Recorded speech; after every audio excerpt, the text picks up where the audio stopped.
pressure washing the day, half a day, then the next day came back and did work. But I had to miss one day because I had a funeral to go to, and then one day it rained on me, so I missed that day as well. I mean, I started, but I had missed right afterwards.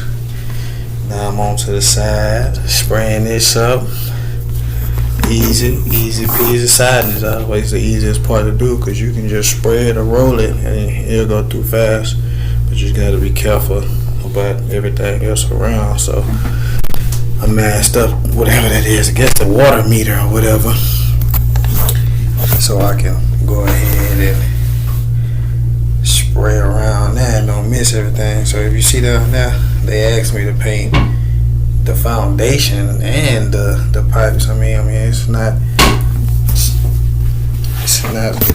standard to paint that, but they asked me to, so I did.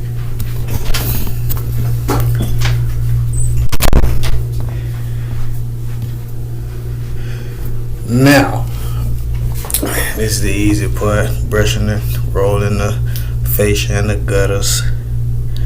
I'm glad they covered in one coat, because doing white, even though you're going from white to white, it's still gonna take a lot of coats.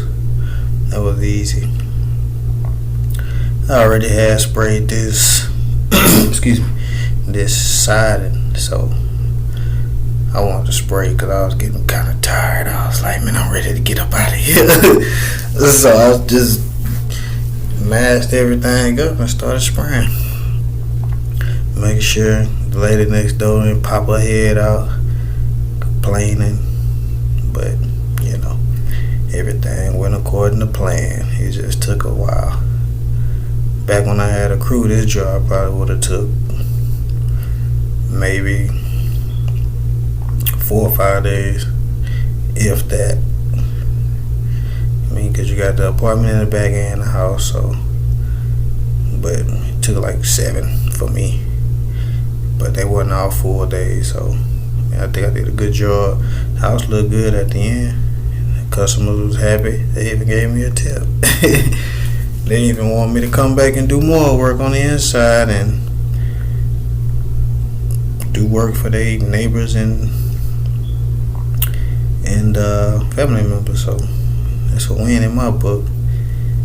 Yeah, so spraying these soffits, like that was hard to paint because the soffits was exposed, so you could see the studs and all the framing underneath there. So trying to brush and roll that would have took forever, trying to get all in the nooks and crannies and stuff. So spraying was definitely the best option, and luckily I had my little handheld sprayer with me, as well as, you know, the bigger sprayer, so I can do one color and don't have to, you know, flush out the sprayer and then add another color. I can just do 2 at a time whenever the first color dry, then just clean them all, and then whenever I finish, instead of cleaning one, switching colors and then cleaning it again, you know. It comes with experience, and just to get a little bit more helpful for yourself, so you can finish off the job efficiently, you know. So yeah, that's pretty much it on that part. Had the back roll right here on them gutters because the spray was starting to drip, so I back roll the top and then brush the faces of them and underneath of them, so it look real good. You know, even though spraying give you a smooth look, you still gotta do some back rolling here and there or whatever. But yeah, for the most part, it's a cool little project.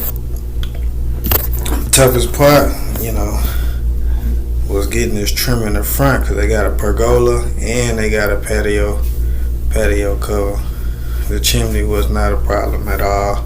Easy, just put you some, you know, 9-inch paper down and you can spray it straight up. But that part, that was hard.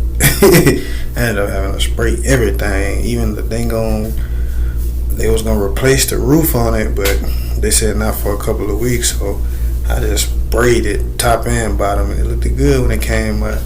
So that's just what it is. So that's my little project. 7 days, and it was, good little money, and turned out pretty good. Hope you guys enjoyed it.